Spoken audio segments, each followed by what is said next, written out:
affaire. Qu'est-ce qu'on peut retenir? D'emblée, il faut comprendre que l'affaire ITP est une affaire de malversation financière sous fond de haute trahison, mêlant des hauts commis de l'État en rapport avec une entreprise maltaise justement qui s'appelle Webcore ITP, dont le projet de la construction du grand marché de Libreville. D'accord. Ce qu'il faut comprendre, c'est que en 2010, l'État gabonais va signer une convention avec cette entreprise maltaise dénommée Webcore ITP en rapport à la construction du grand marché de Libreville. En 2012, il y aura même des conventions portant avantages fiscaux qui seront signées entre les deux parties. Sauf qu'en 2015, l'État gabonais décide de la suspension de ce projet, dans le besoin justement de reconfigurer. Ils avaient pensé à mener un projet différent. Cette suspension passe très mal auprès de l'entreprise maltaise, qui décide donc d'attaquer l'État gabonais au tribunal arbitral de Paris. D'accord. Donc après cette saisine, l'État gabonais sera condamné à verser la bagatelle somme de 66 milliards à Webcore ITP. Je tiens à préciser que cela s'est fait sous l'ancien régime, hein, sous le régime d'Ali Bongo Ondimba. Nous sommes dans les années 2010-2012. Voilà. Et la plainte de Webcore ITP a été déposée en 2015. Donc, aussi rapidement que possible, l'État gabonais a décidé d'interjeter appel. Et la Cour d'appel de Paris va donner raison au Gabon et débouter justement Webcore ITP sur la base que plusieurs éléments qui avaient été produits au moment de cette première audience à la Cour arbitrale de Paris étaient basés sur du faux et d'usage de faux et sur des éléments de corruption. Donc, ils vont donc débouter Webcore ITP et vont donc donner raison à l'État gabonais. Webcore ITP sera même condamné à payer l'État gabonais aux dépens. D'accord? Sauf que de façon proprement extraordinaire. Le nouveau régime qui vient d'arriver, c'est-à-dire le Comité pour la restauration des institutions, va décider, par le biais de deux institutions que sont l'Agence judiciaire de l'État et le Conseil d'État, d'aller signer un protocole transactionnel qui va, tenez-vous bien, annuler la décision qui avait été rendue par la Cour d'appel de Paris, qui donnait raison au Gabon, pour faire prospérer la première décision de la Cour arbitrale de Paris qui condamnait l'État gabonais. Attends, si je comprends bien, nos deux institutions ont décidé de ne pas tenir compte de la deuxième décision de la Cour arbitrale de Paris, mais plutôt de revenir sur la première décision qui condamnait l'État gabonais. C'est cela exactement. Ils sont passés par le biais d'un protocole transactionnel. Alors, en droit civil, le protocole transactionnel, en fait, est un arrangement entre les deux parties, qui sont via une juridiction dans un contentieux. Un contentieux soit à venir, soit un contentieux en cours. Et donc, l'État gabonais, l'agent judiciaire de l'État, qui a représenté l'État gabonais en compagnie du Conseil d'État, ont donc décidé de faire valoir cet accord transactionnel au détriment de l'État gabonais, pour que finalement, l'État gabonais paie les 66 milliards à l'entreprise Webcore ITP. Ce qui est totalement aberrant. Nous sommes quand même là, et il faut avoir le courage de le dire, c'est un crime de haute trahison, avec, dans la moindre mesure, une atteinte à la souveraineté de l'État. On ne peut pas comprendre comment, alors que l'État gabonais s'est battu, l'ancien régime s'est battu, pour que l'État ne puisse pas débourser 66 milliards à une entreprise qui, dans le fond, parce que précisons-le, avec quelques démêlés aussi, parce qu'on sait très bien que la République maltaise, c'est l'un des plus grands paradis fiscaux du monde. Et donc l'État gabonais, certainement, en investiguant sur l'entreprise, s'est rendu compte que sa forme juridique, son sérieux était à remettre en cause. Et donc a décidé de faire appel en apportant les éléments justement qui ont fait prospérer l'appel de l'État gabonais.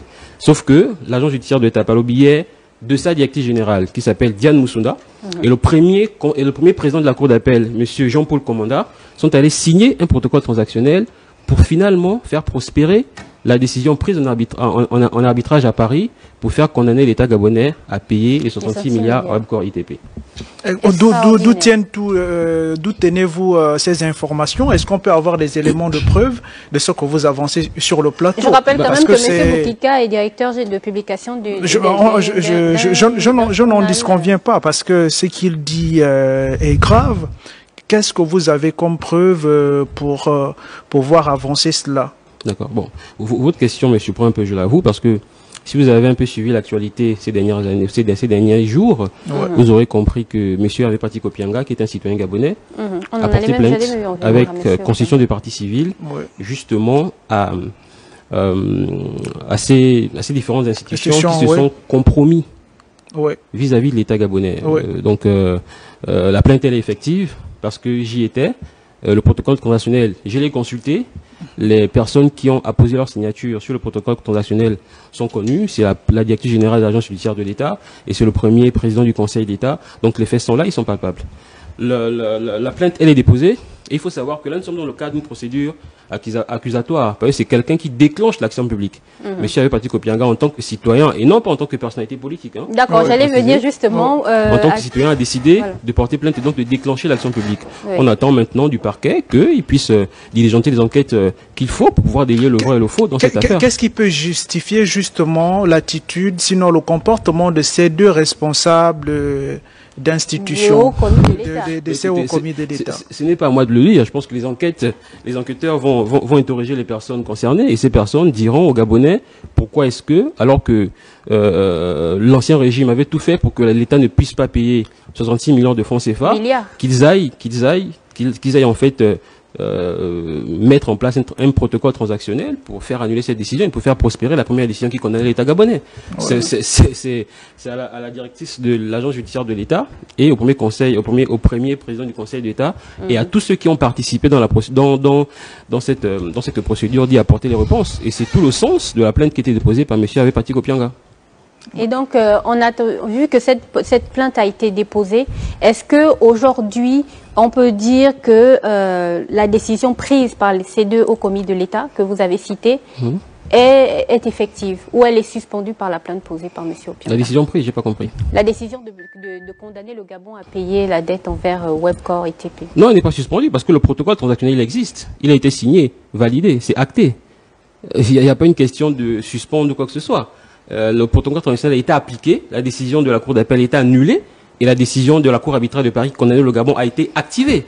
Nous ne sommes plus au niveau de la suspension ou quoi que ce soit. Et c'est d'ailleurs la raison pour laquelle la plainte a été déposée, parce que les éléments matériels sont là. Nous sommes en plein dans un crime de haute trahison.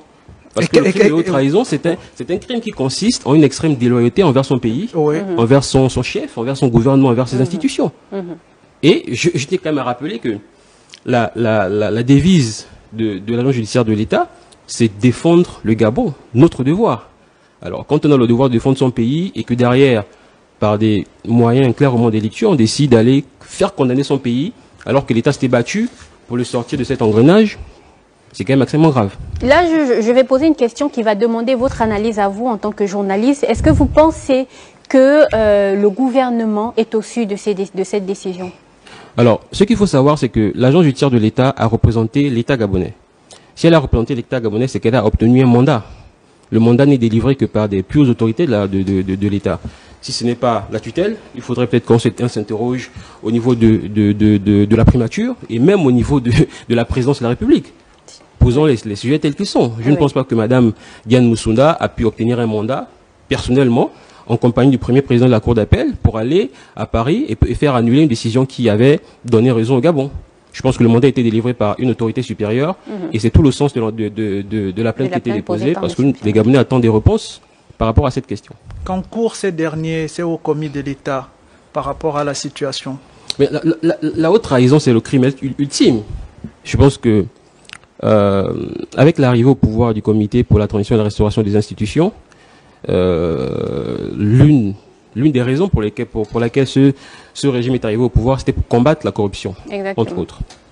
Quand on a placé son gouvernement sous le sceau de la restauration des institutions, lorsqu'on a juré honneur et fidélité à la patrie, on ne peut pas cautionner ce type d'acte, qui montre clairement que l'État a été trahi. Vous savez, dans une société en contexte de crise comme la nôtre, la justice est pleinement réalisée lorsque les nouveaux dirigeants travaillent à la restauration de la dignité collective, à la restauration de la dignité des Gabonais. Cela demande bien évidemment du courage, mais il faut mettre chacun devant leurs responsabilités. Il faut rendre justice avec équité, avec dignité, avec loyauté. Lorsqu'on a mis en prison des personnes comme Sylvia Bongo Ondimba parce qu'elle avait falsifié le cachet du chef de l'État et prenait des décisions au nom de l'État, lorsqu'on a mis en prison des personnes comme Yann Ghislain Goulou, comme Nordine Bongo Ondimba, qui entre autres ont quelque peu consommé le crime de haute trahison, on ne peut pas accepter que les hauts commis de l'État, en pleine période de transition, alors qu'on a juré honneur et fidélité à la patrie, viennent poser de tels actes qui mettent quasiment à l'amende toute une nation et le peuple gabonais. Ce sont des choses qui sont inconcevables. Et les Gabonais attendent donc de ce fait que la justice fasse son travail parce qu'elle a été saisie par le biais d'une procédure accusatoire. Si encore on parlait d'une procédure inquisitoire qui demandait à ce que le parquet s'auto-saisisse, nous ne sommes pas dans ce cas. Il y a un citoyen gabonais qui a déposé une plainte auprès du parquet. On attend que la justice gabonaise puisse se manifester et qu'on ne fasse pas entrave à cette procédure. Parce que nous sommes dans un pays où on a souvent beaucoup fait des débats sur la véritable indépendance de la justice. Maintenant que nous sommes en transition, la justice est l'une des institutions les plus fortes du pays. Il faut que la justice fasse son travail. Il faut que les personnes qui sont rendues coupables de cet acte de trahison puissent répondre de leurs actes. Oui, et vraiment principalement des personnes qui se rendent coupables de haute trahison. De haute trahison et des hauts commis de l'État. Attention, des personnes qui ont prêté serment. Exactement. C'est très grave. C'est très très grave. On espère en tout cas que la plainte de Monsieur Opianga va aboutir à une procédure qui va éclairer la lanterne de tous les Gabonais parce que nous sommes tous pendus à cette situation qui est quand même assez, comme vous le dites, c'est très grave. Ce sont des faits graves qui sont énoncés là. On espère aussi que le CETRI va prendre à bras le corps la question. En tout cas, les Gabonais attendent que le CTRI puisse agir parce que laisser passer une telle affaire, ce serait complètement se déjuger. Exactement. Par rapport au message qu'on a annoncé le 30 août dernier quand on est arrivé au pouvoir. Exactement. Et ce serait fait et ce serait peut-être dire en réalité qu'on a à la tête de l'État des personnes qui n'ont pas saisi l'enjeu historique de ce coup de libération. Est-ce que c'est vraiment un coup de libération? Est-ce que c'est une révolution de palais, comme l'a dit M. Ondosa? C'est des questions qui